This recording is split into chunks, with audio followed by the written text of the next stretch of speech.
All right, listen. Something important is setting up right now. Silver is sitting around 78.89 an ounce, and it's up about 1.5% over the last day. That might not sound like a panic headline move, but here's why it matters. This is happening right as we roll into a Monday open, when liquidity shifts, positioning resets, and the market decides who gets trapped. And gold is right there too, hovering just under 5,000 an ounce, about 49.93, up a little over 0.5%. So you've got the two big metals moving together again, right when traders are the most vulnerable to getting blindsided. But the bigger story isn't the bounce. The bigger story is what the bounce is trying to tell you about what's coming next. This isn't just normal market behavior. Three critical events just collided today. First, the market is treating 5,000 on gold like a battlefield again. Even if you've never traded a day in your life, you understand psychological levels. 5,000 is one of those numbers that changes behavior. It changes headlines. It changes how funds talk. It changes how retail reacts. When gold gets close to a round number like that, two things happen at once. New buyers show up because they're afraid they'll miss it, and professional traders show up because they know that's where the most stop losses and the most emotional orders tend to sit. That creates whipsaw. And the reason that matters for silver is simple. Silver is the high beta cousin. When gold is flirting with a major level, silver doesn't just participate, no, it often overreacts. Second, the dollar tone matters more than most people realize. When the dollar eases even a bit, metals get oxygen. Because gold and silver are priced in dollars, a softer dollar mechanically makes the metal price look higher. But psychologically, it does something even bigger. It makes investors feel like cash is losing its edge. And when investors start thinking cash is losing its edge, they don't rush into silver because they love silver. They rush into silver because they're trying to get out of the way of the next punch. Third, Monday is a positioning day. This is the part that separates price watchers from people who actually understand why price moves. Weekends create a gap in reaction time. News hits, sentiment shifts, traders rethink exposure. And when Monday comes, a lot of people aren't placing new bets. They're fixing old mistakes. That means you can get abrupt moves that don't look logical on the surface, because it's not about logic in that moment.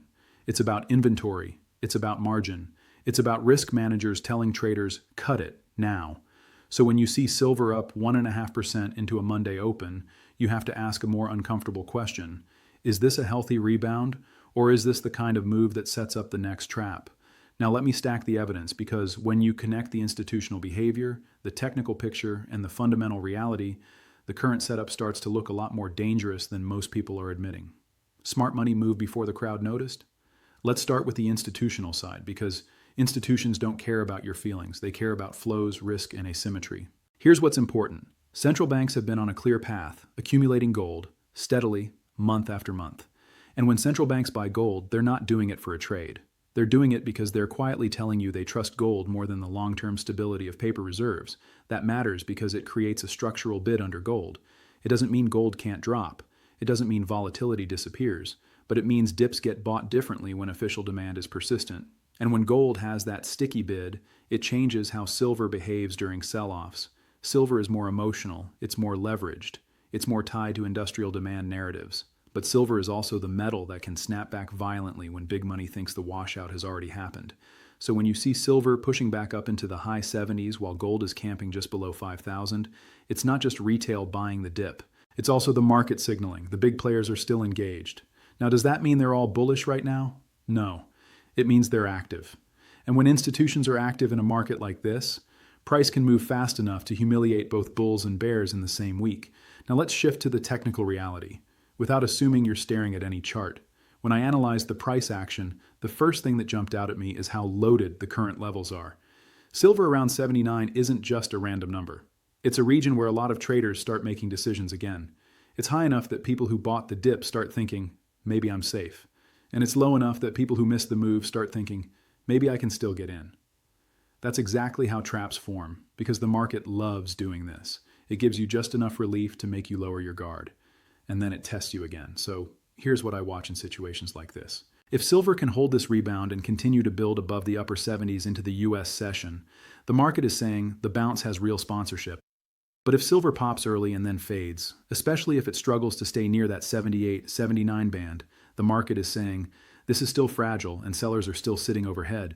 Gold is the same story, just more headline sensitive. When gold hovers right under 5,000, it's basically daring the market to either confirm the breakout or reject it. A breakout above a major round level tends to attract momentum buyers. A rejection tends to trigger fast selling because everyone who bought anticipating the breakout realizes they're crowded, and they rush for the exit together. And when gold does that, silver usually amplifies it. That's why Topic 8 matters so much. It's not just Monday could get wild. It's that Monday is the moment the market decides which story is true. Is this a stabilization phase, or is this a reset before another leg of volatility? Now, fundamentals, because this is where the mainstream coverage tends to get sloppy. Silver isn't just a safe haven, it's also an industrial metal. That sounds like a boring line until you realize what it implies. Silver demand doesn't come from one source. It comes from investment demand, yes. It comes from jewelry and electronics. But it also comes from structural usage, things that don't care about your opinion of the Fed. Silver is used, consumed, built into systems. And once it's in those systems, it's not sitting in a vault waiting to be sold back to the market tomorrow morning. That's why silver can behave in such a schizophrenic way. In a risk-off moment, it gets dumped like a speculative asset. In a supply-demand moment, it gets chased like a necessity. Now layer that with what's happening psychologically in markets right now. The world is in this weird phase where investors are constantly toggling between inflation fear, growth fear, and policy fear. That creates conditions where metals can surge for one reason and crash for a completely different reason in the same week. And that brings me to the historical parallel, because if you've been in markets long enough, you start to recognize the rhythm. I've tracked this pattern through multiple cycles. Back in 2020, we saw a version of this movie. Different catalysts, same emotional structure. Stage 1 was the shock. Liquidity vanished, correlations went to 1, and anything with leverage attached to it got sold. Then came Stage 2, the rebound that looked too fast to be real. People kept saying, this can't hold. Then Stage 3, the second wave of volatility, the part that crushes people because they think the worst is over and they size up too early. And then Stage 4, the policy response and the narrative shift, where the market starts front-running the next regime. Now, I'm not saying we're replaying 2020 tick for tick. We're not. But the psychology is similar. In high volatility environments, the market often does this. It gives you a violent move, then a rebound, and then a test. And the test is where most people break. Because by then, you've already been emotionally exhausted. You've already acted. You already told yourself a story. And the market's job is to punish certainty. So where are we right now? Right now, this looks like a moment between the rebound and the test. Gold is pressing up near a psychological wall. Silver is bouncing, but still in a zone where it can easily get slapped back down. And Monday is the moment when the market decides whether this rebound has legs or whether this was just a setup. Now let's make this personal, because the real reason you're watching videos like this isn't to hear me talk about psychology. It's because you're trying to protect your money. Here's what this means for your portfolio. Even if you're not a metals person, volatility in gold and silver is a signal. It's telling you something about liquidity and risk appetite. When metals get jumpy, it's often because the market is repricing one of three things: inflation expectations, real interest rates, or the credibility of safe assets. And those things ripple into everything. If you're holding a typical mix, stocks, bonds, maybe some cash, this matters because it changes correlation behavior. The diversification you thought you had can suddenly stop working the way you expected. Now, for the metals holder specifically, let's talk real dollars. Say you own 100 ounces of silver. At roughly $79 an ounce, that's around $7,900 in metal.